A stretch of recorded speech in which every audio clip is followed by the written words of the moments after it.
This is the most crucial part of your radon system. Well, hey everybody, what are we doing today? We're shooting a radon video. What do you think we're doing? That's what we always do on this here channel. Hi, my name is Scott. I'm a radon mitigator in Virginia. I make videos for other radon mitigators who's looking to get into the business. And if you're a homeowner, you can stay and hang out. Check out www.nrsb.org. That's National Radon Safety Board. Just plug in your zip code right there, and that'll put you in touch with a certified radon mitigator in your area. The title of this video is A Radon Mitigator's Worst Nightmare. And it really isn't all that bad. We've seen worse. But what we fear is a lack of gravel underneath the slab of a home. And so we're getting this home is particularly special because one, we're treating two zones. Also, we're putting the fan on the front of the house. We seldomly do that. Like, I can count 2 times in 7. Have I been doing this for 7 years? A long time. So it's you seldomly do that. And so let's dig in. Let's show you what's going on. So right here, this home was built probably in the 70s or 80s. It should totally have gravel underneath this slab, but it doesn't. So I want to show you some tips and tricks that have worked for me and can ideally help you when you encounter this, because you will. It's not if, it's when. So no big deal. Okay. All right, so right here, all right, what I typically do is I stub the pipe coming into the home. We're gonna, for simplicity, we're gonna say this is into the home. We're gonna ignore this stuff. I'll get to that soon. Into the home, I come out 8 inches. That's my rule of thumb. And then I put a 90 on, but it gets better. We're kicking this out because we don't want to screw over the plumber that will have to change out this water heater someday. So let me show you kind of where we are and get a little perspective here. All right, so we are inside of, I probably should have started the video from here. Okay, so here's stairs coming down into the home, and here's one of these nifty little closet spaces underneath the stairs, water heater, and then this is the unvented crawl space. And so someday this bad boy will need to come out, and I don't want a plumber cussing me because they can't get this water heater out, because my name's gonna be right there. They'll say, oh, I know who to cuss out now.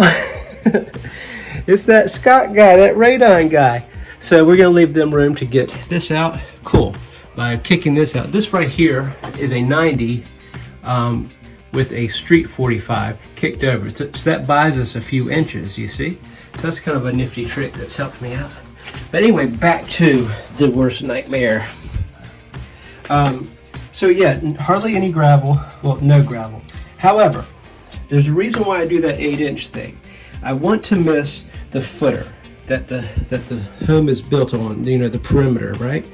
So this is the footer, and we just missed it. That rule of thumb has worked for me more often than not. And what's going to save us is the technique I use for digging. I'm working on my second bucket here of debris removal, which is pretty much clay, crappy dirt.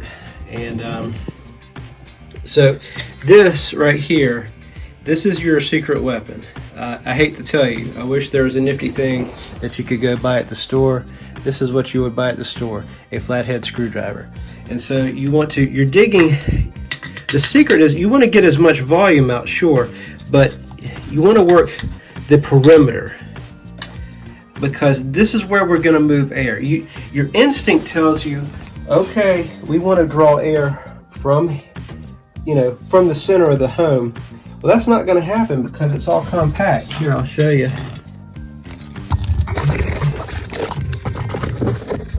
But the only thing that's going to save us is tapping into this perimeter. Because what little gravel is here, it hasn't been all smished to smithereens. In there. You see, this is where we're going to move air, is from the perimeter of the home. This is the most crucial part of your radon system. So, I ain't playing. Look at this, got my whole arm in this deal here. And I just can't emphasize the importance of making your suction points. Just putting your best foot forward on your suction points. And just exploiting the perimeter. This is, you know, we think radially, but in these situations, it's all about sucking air from the perimeter of these homes when they're like this. Because there's no dirt smished between the footer and the concrete pad. So it's going to go from, that's why corner locations are so appealing, because you've got not one but two shots, you know? Yeah, so that's not going to happen on this house. This is the only spot we could put it, and that's why we're going to end up putting it on the front of the house. But it's actually not going to turn out that bad, I'll show you. In fact, it would be optimal, because in the back of the house is where all the action's going to be. Nobody wants to see them or hear them, and it's virtually camouflaged on the front. But anyway, back to this. So yeah, I hope that helps. This is where the secret is. So you're constantly digging up, trying to get in to any place that will allow air movement and just exploit the heck out of it. That's what it's all about. Yeah, so I hope that helped right there. Unvented crawl space. So what we're going to be doing is tapping in here, and then we route it through here. And we've tapped into this underlayment. This underlayment was already here, thank goodness, because this would have been a killer diller job to do this too. So that is one thing that's working out for us. Okay, so we got gentle slope, kicked up with 45s, not 90s. Avoid 90s as best you can, because they will cut your airflow. And then we had to resort to a 90. I probably could have put a 45, but man, this job's tough enough. And then we've got it down here with a T, a 2-inch, and teed in. Got a little stubbed off in there, and then run a bit over here. So we're going to suck out from this zone as well, and suck out from this zone as well. So we'll show you how we come out. All right, come on with me. So this is a vacant house. But as you can see, you know, we're using the drop cloth. One, it's the right thing to do. Two, you will always get surprise visitors, whether it's the homeowner, the buyers, realtors. This is a real estate transaction. And you always want to get caught doing the right thing. All right, so now I got to dispose of all this dirt. Hey, so here we are. I'm going to show you the outside of this thing here. Got some light issues going on. But yeah, it came out pretty clean. But from the street, see that bush is going to grow out over it, no biggie. And then, you know, the street's way down there. So you'd really have to be looking hard to see this thing. And so what we did was we blended oversized downspout right beside each other, and so that's going to be nicely camouflaged. We even used mortar for this joint right here. Sometimes we do, sometimes we don't, but it made sense for this job. So yeah, this is not a high suction fan. We need a high suction fan. I'm out. That's reality. I've actually ordered them. They're sitting at the house right now, but the show must go on. So we're going to fire it up, and I'll probably come back by tomorrow and swap it out. So here's how we came out ultimately,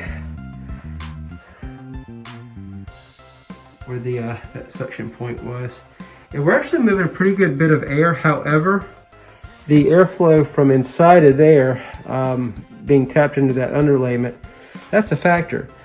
And also I suspect that the bulk of the radon in this home is coming from that unvented crawl space behind door number 1. So I believe what we're going to do is we're going to go ahead and let it rip as is and run a test and see how we come out.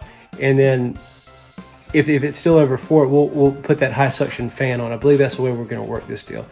Okay, the uncertainty in this game, I'll tell you what, if you like if you need consistency and certainty in everything you do, radon mitigation might not be the business for you, because you just don't know until you test, and testing takes time, so you're going to need patience if you're going to be in this game, but there's always a way.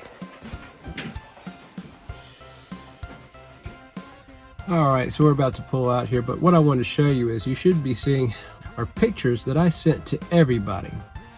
These mock-ups right here are depicting on how the system is going to look, and nobody likes surprises, and this is a real estate transaction.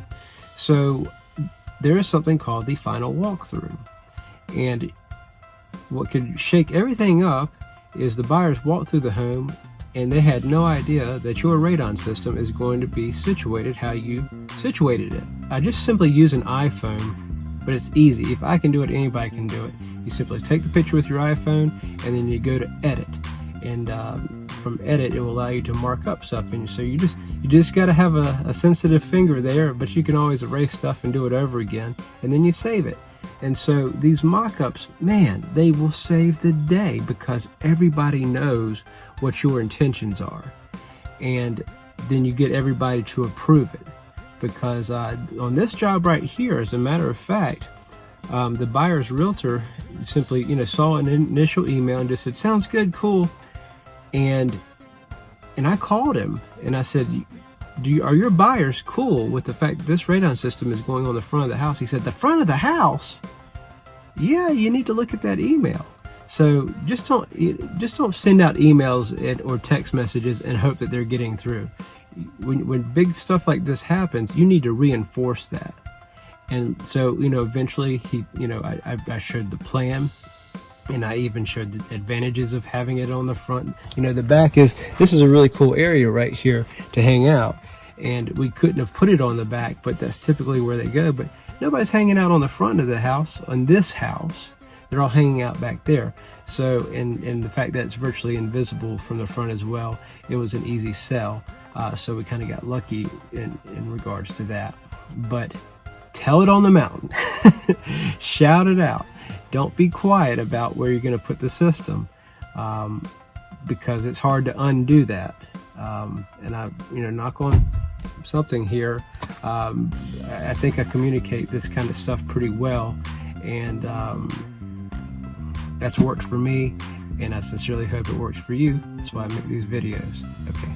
Well, that's about all I've got, so I hope you picked up something. If you did, why don't you smash that like button and consider subscribing. I do drop lots of content, and it doesn't cost you a dime. It means the world to me, and we'll see you in the next one. Thanks for watching. Take care. Bye.